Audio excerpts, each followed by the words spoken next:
Καλησπέρα και για το τελευταίο session του WordCamp Greece 2021 Online Edition. Μαζί μας για το τελευταίο session στο Track B βρίσκεται ο Maciej Palmowski και θα συζητήσουμε μαζί κάτι λιγάκι σχετικά με μια συγκεκριμένη ερώτηση. Εσείς θεωρείτε ότι είναι μια καλή ιδέα να κάνουμε μετατροπή ενός WordPress website σε ένα στατικό ιστότοπο? Ο Ματσέη θα μας μιλήσει για τα πλεονεκτήματα και τα μειονεκτήματα μιας συγκεκριμένης προσπάθειας και επίσης πώς μπορούμε να κάνουμε αυτή την αλλαγή, αυτή τη μετατροπή. Τώρα θα μου πεις ποιος είναι ο συγκεκριμένος άνθρωπος που θα μας μιλήσει. Είναι WordPress developer, ο οποίος αυτή τη στιγμή δουλεύει στο Buddy ως ambassador, ως WordPress ambassador και επίσης, κάτι το οποίο θα βρείτε ίσως πολύ ενδιαφέρον όπως το βρίσκω και εγώ, είναι ότι βρίσκει πολύ ενδιαφέροντα νέα και τα μοιράζεται μαζί μας μέσα από το newsletter WPOs, το οποίο εγώ προσωπικά το παρακολουθώ στο Twitter. Ή επίσης του αρέσει να κάνει και αυτό. Είχα τη χαρά να συνεργαστώ από άλλο post βέβαια με τον Ματσέη στην προηγούμενη δουλειά του, οπότε τυχαίνει να τον γνωρίζω λίγο πιο προσωπικά, online βέβαια, όχι από κοντά. So I would like to thank Maciej for being here. I've been introducing you in Greek. I'm terribly sorry that you didn't understand a word, but I did say very beautiful things for you. Definitely. So I would like to hand you the microphone and allow you to share your screen in order to tell us all these amazing things about the conversion to a static website.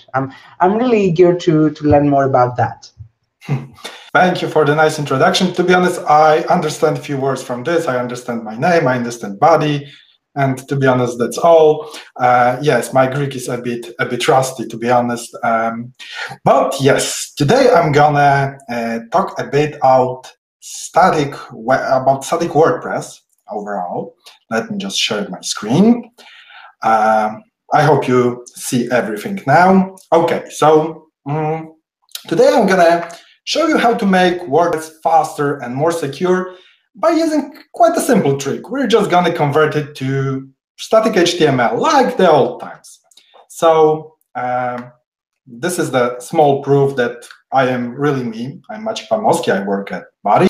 So if you would like to start your CI/CD adventure, you should really try our application. It should really help you a lot. But okay, enough about me. Let's start with comparing, because saying about static websites, we think about the 90s when we were doing the websites in Notepad. So let's compare a normal WordPress site. This is how it looks. And this is the static version of it. As you see, it looks totally the same. This is very important. But there is one enormous difference. The normal WordPress site, just let me make it clear, I'm using a very cheap hosting. I think this is one of the cheapest hosting in Poland I could just find with SSH access. The average response time was about 3 seconds. That's a lot. And the same website on the same server, after converting to static, the response time 16 milliseconds. That's a really enormous difference. So I hope that at this point, I really caught your attention, and you will listen how to make your websites so fast. So let's start with the basic thing. What is the difference between static and the dynamic website? So this is a diagram of how the typical request looks like in WordPress. In your browser, you enter a URL, it goes to the server. Then the server parses the PHP. At some point, it realizes I need some data from the database, so it connects to the MySQL. MySQL returns the data, and everything is returned back as a HTML. That's okay, it works. We do it almost each time using WordPress. But the problem is it doesn't scale too well. When many people start to enter the site, we just ask multiple times for the same things, and when we return the same the data, which isn't the most effective way. That's why at some point we try to add caching.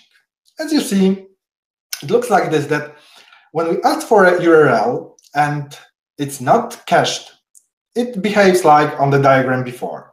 We just asked for the database, but also we create a static HTML of that website. So when a user asked for this URL for the second time, we already are serving the static HTML. That is better, but still there are points when we need the database. And when there is a bigger traffic for the first time, our server may be hit with a really big traffic, the CPU usage may go up and so on. That's why there is a third way, converting a website to static. Then, first we build the website. By telling that we are the website, I mean that we convert the whole website to HTML, like page after page. So when we convert it, we put it on our server, and we don't need a database or PHP anymore. Everything is just plain static HTML. So with this, our server can be much simpler. The responses will be much faster, as you already saw. And there are also many more pros, but I will talk about it in a moment. So let's start about those pros of converting to static. First of all, speed. Speed is one of the biggest pros you can gain from converting to static. Why? That's simple. Because there is no database, so it's one less bottleneck. There is no parsing because we don't need PHP at all. Server just serves the HTML. That's all that it does, which is great because that's why the responses are so much faster. Also, our server is so much simpler in terms of setup because, like I mentioned, it just has to do one thing. It just serves the files. So it couldn't be simpler.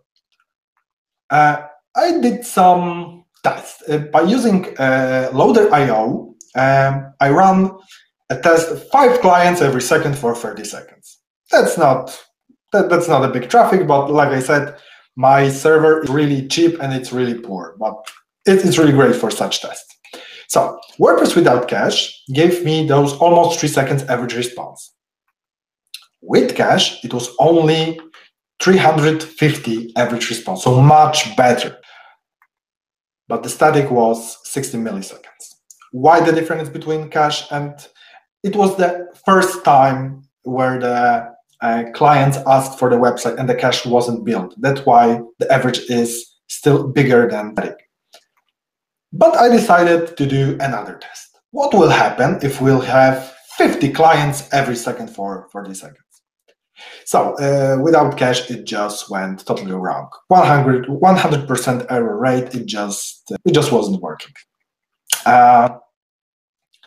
Next, with cache, it was better, 60 milliseconds, but almost 1/3 error rate. It's just unacceptable that your website that you built, that you are so proud of, is accessible only for 2/3 of the audience. It shouldn't be like that.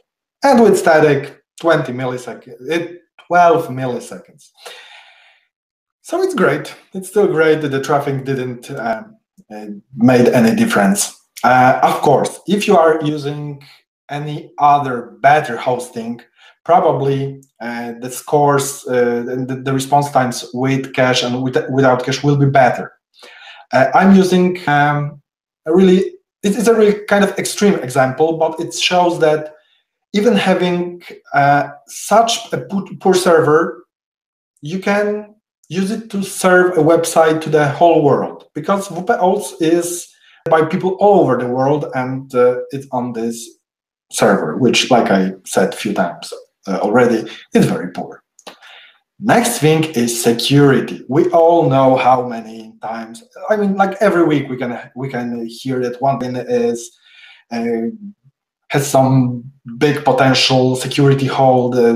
There is from time to time a small problem in the core, and so on and so on. But thanks to going static, we can separate WordPress from our production server.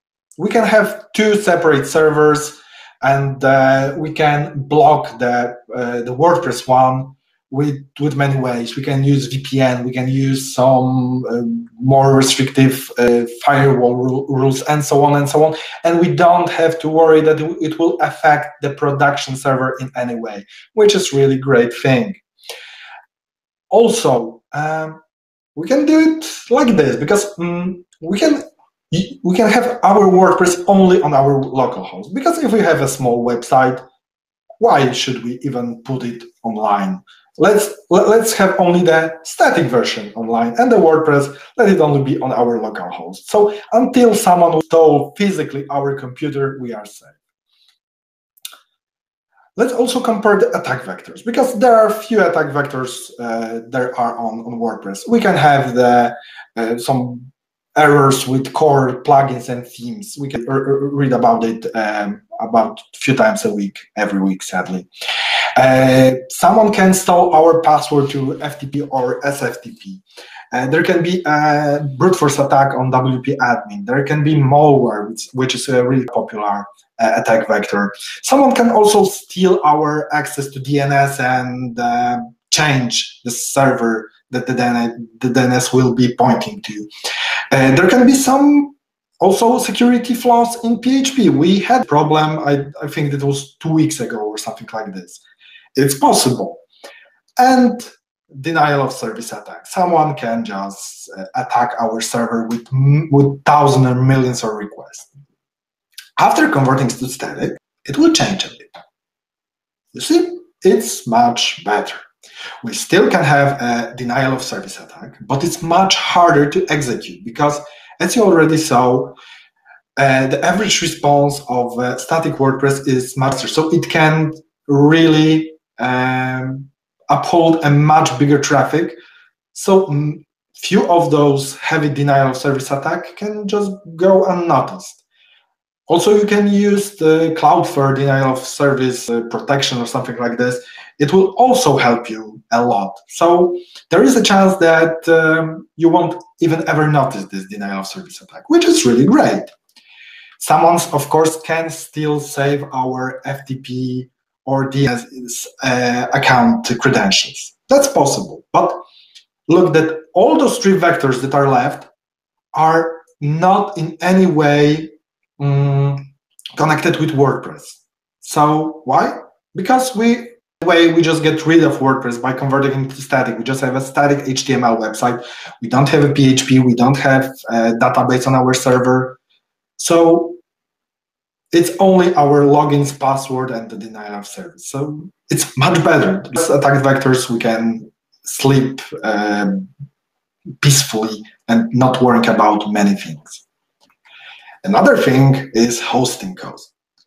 To be honest, I'm kind of a cheap person. That's why I'm using this web server that I mentioned. I'm paying for it about €2 per month, and it has SSH access. So why it's simpler? First of all, simpler hosting costs less. It's simple like this. We can, of course, use great hosting like Kinsta or similar, they have lots of great tools to analyze your traffic, to find the bottlenecks. They have a great backup system and lots of tools. They're really terrific. But when we are using static, we just won't need them. So why pay for it? That's a great thing. We can also sometimes do it for free because we can use GitHub pages, we can use Netlify. There are many situations when this will be enough, especially when you have a smaller website. Why pay for something you don't have to? And to compare, typical WordPress hosting starts about 20 euros per month per site. I checked SiteGround, I checked Kinsta, and so on.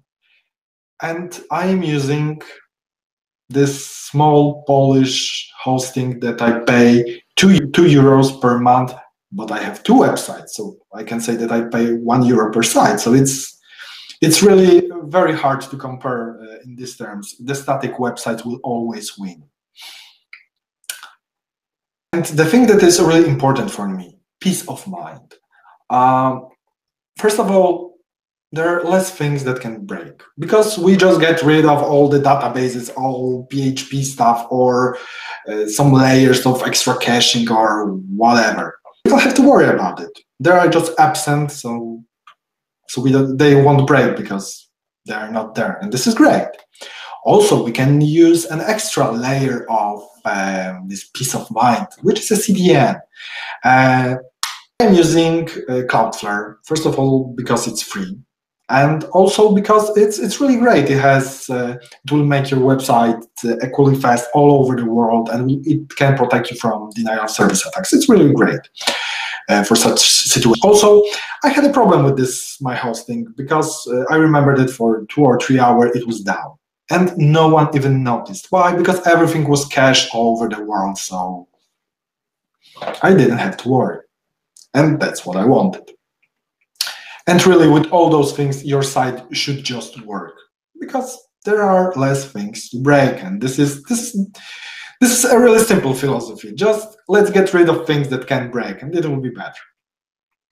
Of course, there are cons of converting to static, sadly. First of all, not every site can be converted. Of course, we can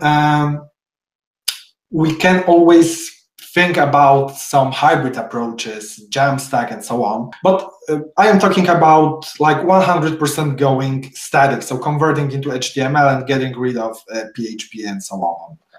So if your website has user profiles, has some dynamic content that is generated, for example, from this user profiles, or we have a website that is generated just by user data, sites like this just can't be converted into pure static. Sorry, that's a deal breaker. You just can't do it.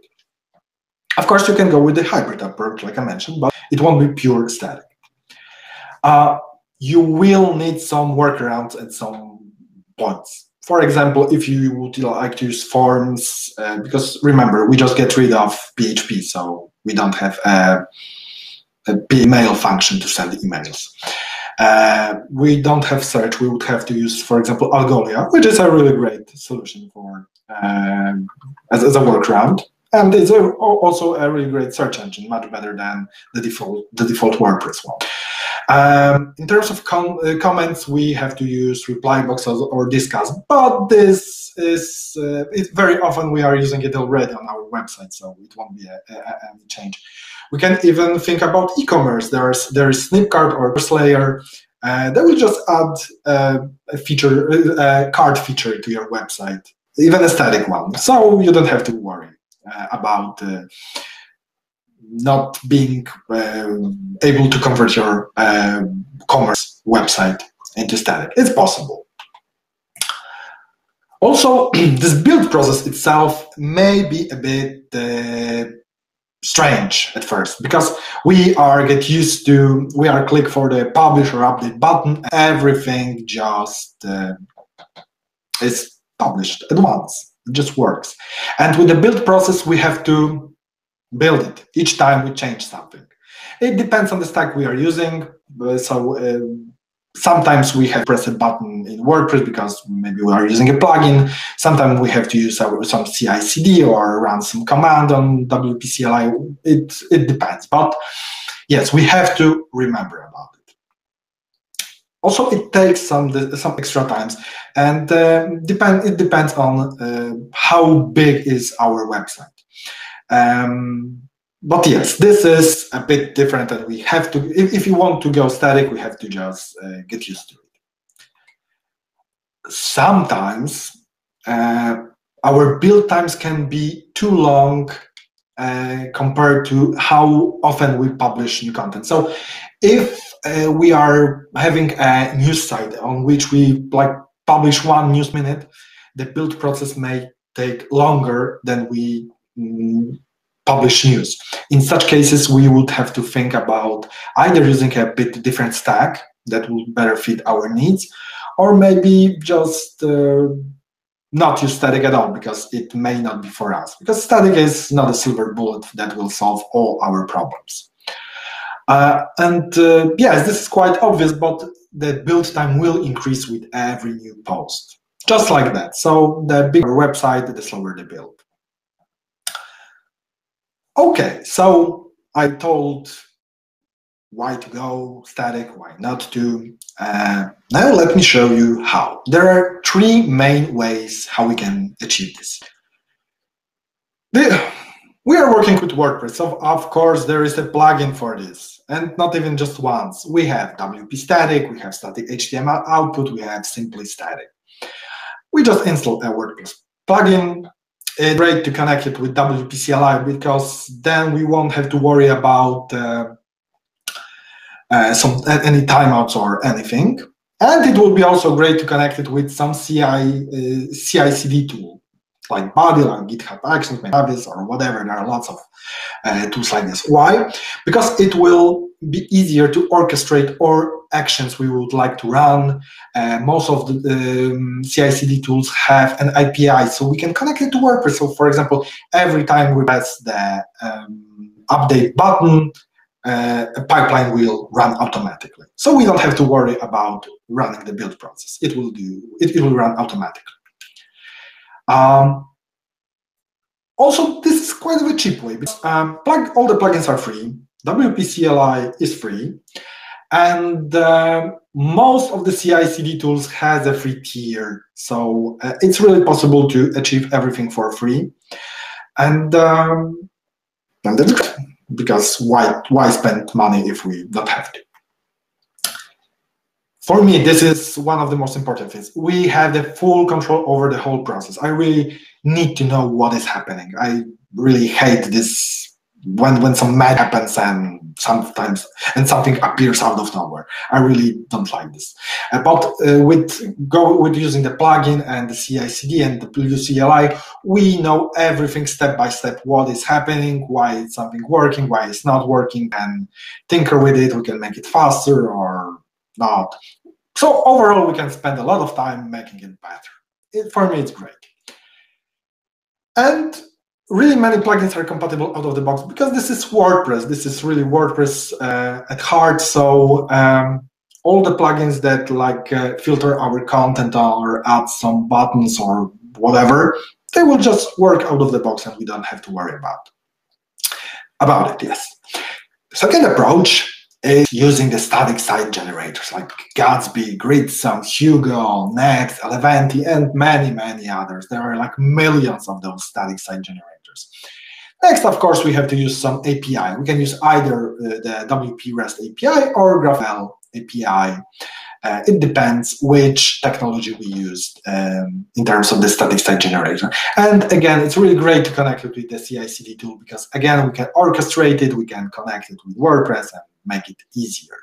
I'm overall a fan of CI/CD, and I think most of us should use it at some level.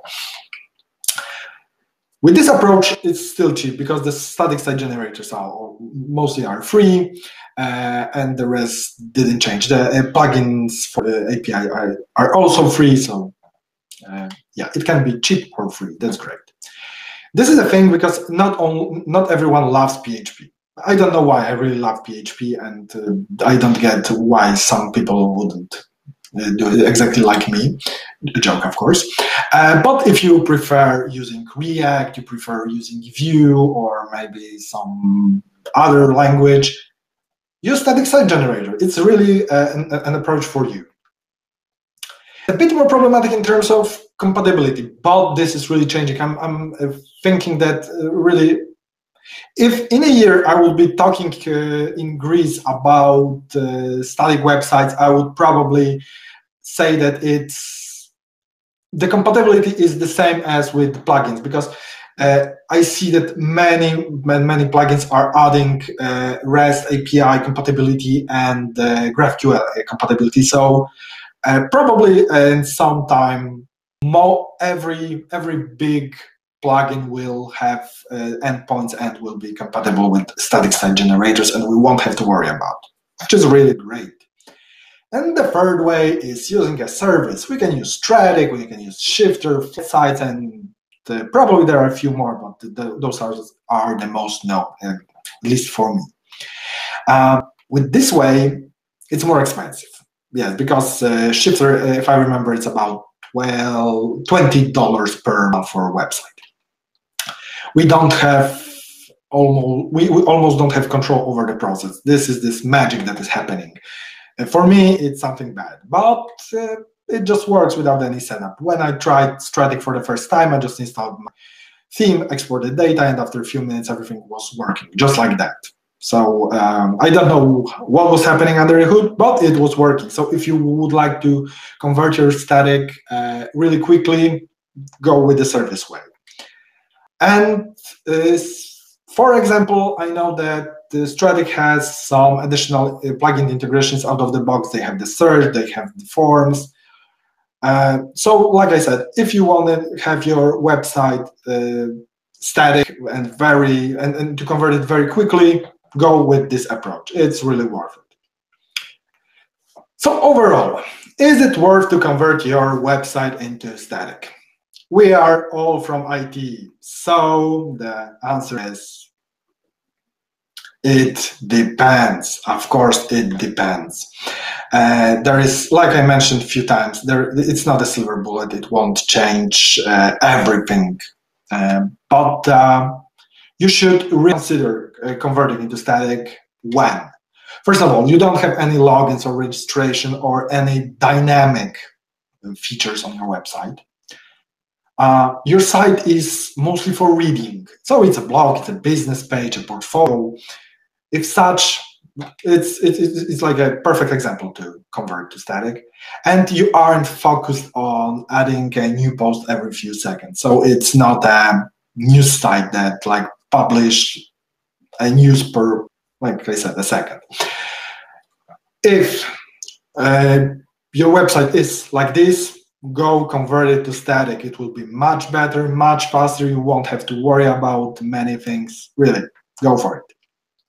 Now let's do a real-life example, because, like I said, I'm a big fan of static websites, mostly because I'm having this newsletter called WPOs, and yes, it's static. It's static, and in my case, my server structure is I have this one. Let me repeat it again: cheap server with SSH access. The WordPress is under a subdomain. The static version is under a top-level domain. And I'm using Cloudflare with some really heavy caching because a new episode comes every week, so I have a cache set for 1 week. So every time I rebuild it, the cache is getting cleared. My WP to static configuration is like this. Mostly it's the default one. I'm just excluding URLs I don't need. So for example, I don't need categories, I don't need tags, because I don't use it. So why parse it when I just don't need it? I'm also excluding all the things related to WP content uploads folder, because I will do it later with CI/CD and some server magic. And in the end, I run my CI/CD. I just run the WP to static. Then there are some server operations like moving all the files to the correct folder. Then I fix the htaccess to be sure that the site is readable and so on. And in the end, I just purge the cache on Cloudflare. That's all the magic. And the build time takes for about more than 200 pages, 1 or 2 minutes. And if I would have a better and faster server, it probably would take a bit less. So we can really change it. And if you are interested in learning how to do things like this, you can visit our website on Bodyworks, and there is a guide about this. I will share the link on my Twitter to my presentation, so you can click here and you can check how to do it yourself. Okay, so that's all. Are there any questions? Let me see. I see some things in Q&A. Have I tried HardyPress? No, I didn't, but I heard about it. Yes, it's also a great way to do it every way. I mean, it really depends what you want to achieve. Because if you want to use a service approach, you should really try all of them, see how they work, and if you think that this service is for you, then go for it. Why not? To be honest, all the time Maciej was talking, I was having questions, but he kept answering my questions with the next slides. I mean, I wanted to ask about the costs and bills and stuff, but he kept answering things. And I was also checking the Q&A from the beginning, and I was also seeing some questions answered like that, like the recommended CI/CD tools to use. I remember there was one slide on the presentation with several tools that could be used, but would you select a specific one? I would really recommend the CI/CD from the company that I work at, but it's not because they are paying me for this, but I was using Buddy 5 years before I started working here. So I think that BuddyWorks is one of the really simplest ways to start playing around with CI/CD. So I would recommend starting with it. It's a really, I mean, if you like playing with Legos, it's like Buddy is a Lego CI/CD, really. It's so simple. But if you prefer the console approach or building the YAML files or so on, you can try GitHub Actions, for example, or GitLab Actions. It's really up to you. There are so many tools. It really depends what you prefer, how much money you want to spend on it monthly, and it's really. But from bottom of my heart, I would say Buddy is really one of the simplest. I see another question. I will start from the oldest one. So Konstantinos was asking, what was the name of the service that simulated visits per second? I think it was at the early stages of your presentation. Yeah, it was called Loader.io. It's a really nice service. You can do a lot of tests, and I really like it. It also has a free tier, so you can test one website for free. Just to note here that all the presentations will be available as PDF on our SpeakerDeck account, and also the videos will be loaded on WordPress TV and our YouTube channel after the streaming is over. I think Yanni's question was described and replied during the presentation, since he's asking how can we do this conversion. I'm going to thank Nick for the questions that we answered previously about the recommended CD, NCI tool, and HardyPress. And we have another question from Konstantinos about the case if our client wishes to change the content of a specific page by himself, let's say a landing page, then we can't really have this static, can we? We can, of course we can. For example, like I said, if we would connect our website with the CI/CD tool, so everyone will press this update button, then we will run some pipeline. Then it doesn't matter. The client can enter WordPress, he can correct some data, and after pressing update, the pipeline will run, and after a few minutes or seconds, or it depends how big is the website, everything will be converted. So yes, it can be static. Why not? That's nice. That's nice. I see George is asking, if you're using Elementor, are there complications? I'm not a big Elementor fan. I'm not a big fan of page builders. I'm a developer. If I didn't wrote something from myself, I don't think it's for me. But I don't think there should be any complication, because in case when we are using this, for example, WP to static, we are just saving a website as HTML. If the website was possible to work with a cache plugin, then in a way we are doing the same, but we are doing it before the whole process. So I don't think there should be any problem. It should work without any doubts. Maybe if we would try to make element running with I don't know, Gatsby or something. I'm not sure how it works here, but I think that the Gatsby community is also so big that there are some plugins and extensions that would make it work. So I think there would be some way that it would work. Definitely, page builders are a huge topic, and you need to take a look separately, maybe check with Elementor itself if there is a specific way they suggest something like that. And I can see another question by Meek, and this will be our last one before we close the session. But you can also visit a speak booth and meet Maciej there in order to discuss any other question. And also, we will meet at the closing remarks and then after party, so we can enjoy more of each other. So Nick is asking if you can please publish the tutorial link for Body Boost for static WP.